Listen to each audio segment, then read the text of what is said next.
अच्छा, महाभारत में सबसे दर्दनाक मृत्यु किसकी थी?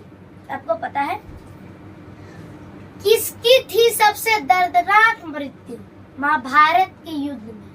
किसकी थी? किसकी थी सबसे दर्दनाक मृत्यु? फटाक से मुझे बताओ, जल्दी बताओ, बोलो मेरी माँ। किसकी बड़ी गलती थी? चलो बताओ, आप बताओ किसकी थी? सबसे खतरनाक मृत्यु किसकी थी महाभारत युद्ध में? सबसे खतरनाक मृत्यु थी महाभारत के युद्ध में, वो थी तो सिर्फ थी भीष्म पितामह की, गंगा पुत्र भीष्म पितामह। अच्छा, आपको पता है भीष्म पितामह है किसके पुत्र? ये है गंगा माँ के पुत्र। और ये भीष्म पितामह का नाम ये भीष्म क्यों पड़ा? भीष्म क्यों पड़ा आपको पता है? पितामह के बचपन का नाम ना देवव्रत था। पितामह के बचपन का नाम क्या था? देवव्रत। उन्होंने कठोर तपस्या की थी, इसलिए देवव्रत का नाम भीष्म पड़ा। भीष्म, कठोर, भीष्म पड़ा। तो उनके बचपन का नाम क्या था? देवव्रत। देवव्रत उनके बचपन का नाम।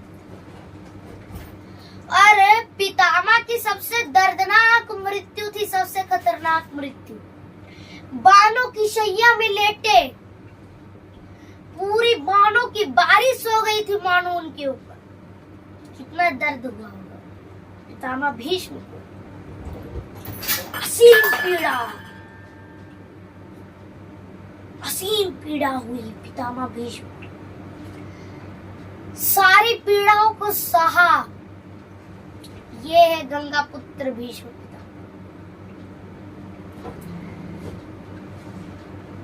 पितामह भीष्म। पूरे संपूर्ण महाभारत में सबसे बड़े कौन है? पितामह भीष्म है तो कौन? पितामह भीष्म। दुर्योधन, धृतराष्ट्र सबसे बड़े हैं, यहाँ तक कि द्रोणाचार्य से भी बड़े हैं। सबसे बड़े पूरे ऑल महाभारत में सबसे बड़े हैं हमारे भीष्म पितामह।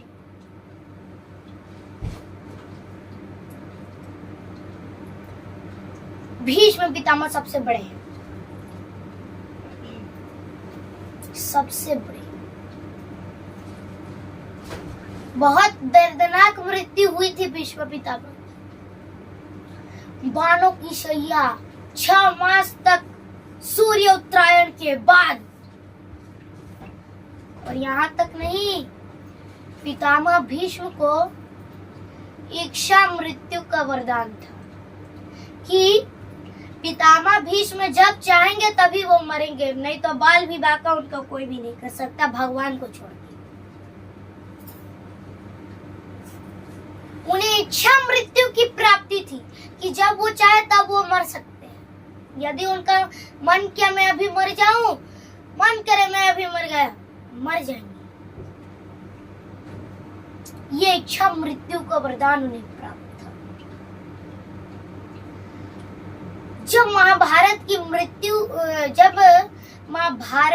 युद्ध हो रही थी, तब की बात मैं बताता हूँ, तब की बात मैं आपको बता रहा हूँ। जब महाभारत के युद्ध हो रहा था, महाभारत का युद्ध हो रहा था,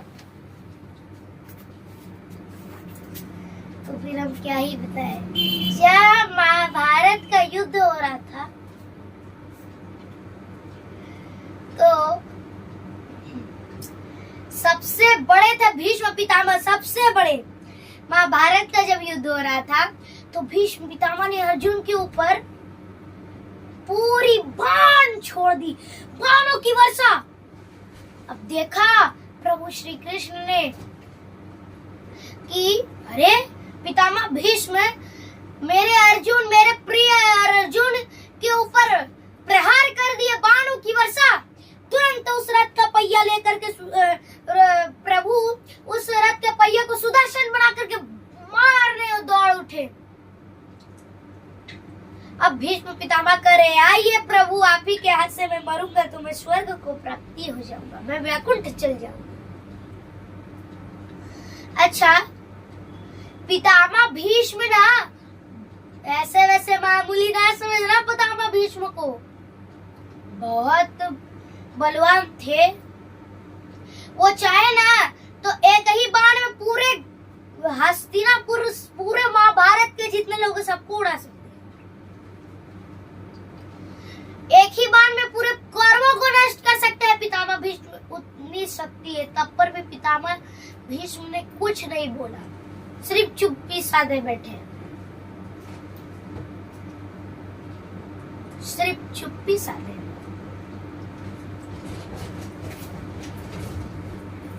पितामह भीष्म चाहते तो तुरंत वहीं पर, जब द्रौपदी की लाज उतर रही थी, वहीं पर दुर्योधन और दुशासन को 2 चाटे लगाते, लेकिन नहीं लगाए। क्यों?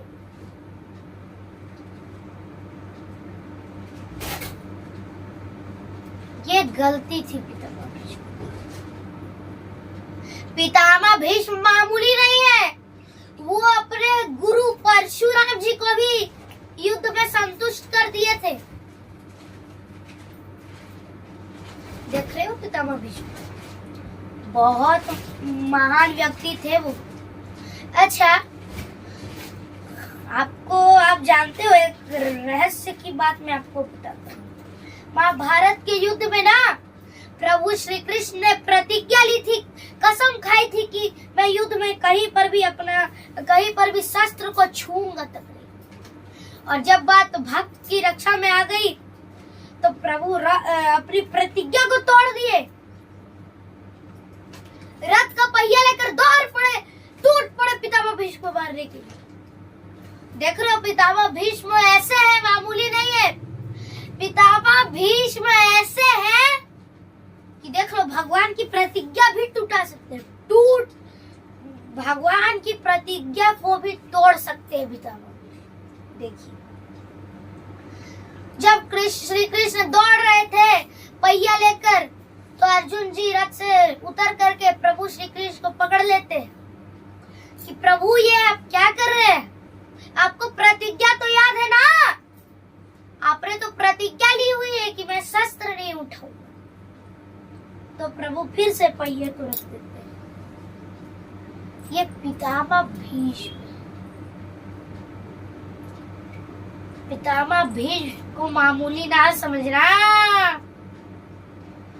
वो भगवान की प्रतिज्ञा को भी तोड़ सकते हैं, इतने महान है पितामह भीष्म। अच्छा, पितामह भीष्म दुर्योधन दुशासन के मुंह क्यों नहीं लगे? बोलिए। क्योंकि उन्हें पता है पितामह भीष्म को, वो तो समझदार है ना, उन्हें पता है कि ये दोनों मूर्ख है, इनसे क्या मूर्खों से बात कर रही। अच्छा, मान के चलिए कि कोई एक समझदार है, यहाँ एक समझदार व्यक्ति खड़ा है, पढ़ा लिखा समझदार, पीएचडी वाला लड़का समझदार, और यहाँ एक मूर्ख है। ये समझदार, ये मूर्ख, ये समझदार और ये मूर्ख। अब समझदार के घर में, परिवार में कोई भी, देखिए ये समझदार था और ये मूर्ख था ना, तो समझदार के परिवार में, वंश में कोई मर गया तो समझदार फूट फूट कर रोया, और मूर्ख के भी परिवार में, वंश में कोई रोया तो वो भी फूट फूट कर रोए। देखो, समझदार का काम क्या है? कोई भी मरे तो रोना नहीं। क्यों? क्योंकि समझदार जानते हैं जो इस धरती पे एक दिन आया है वो एक दिन जाएगा भी इस धरती से, तो रोने की क्या बात है? कभी ना कभी मैं भी चल जाऊंगा, हम भी चल जाएंगे, तो इसमें रोने की क्या बात? चलो, समझदार नहीं है, मूर्ख है तो रोएगा तो कुछ अलग बात है, समझ में आता है कि ये मूर्ख है।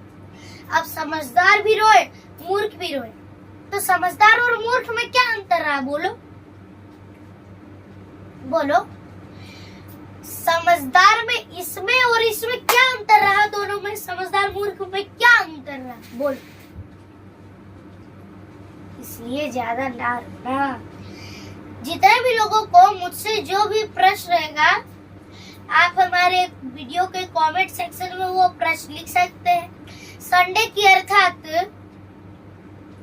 रविवार की कथा को उस प्रश्न का उत्तर आपको मिल जाएगा। साथ ही साथ आप अपना स्टेट और डिस्ट्रिक्ट अर्थात राज्य और जिला भी लिख दीजिएगा, ताकि हम भी तो देखिए हमारी कथा कहाँ कहाँ से लोग सुनते हैं। तो ज्यादा मूर्ख नहीं बनना है, मूर्ख जैसा काम नहीं करना है, ठीक है? प्रेम से बोलिए राधे राधे।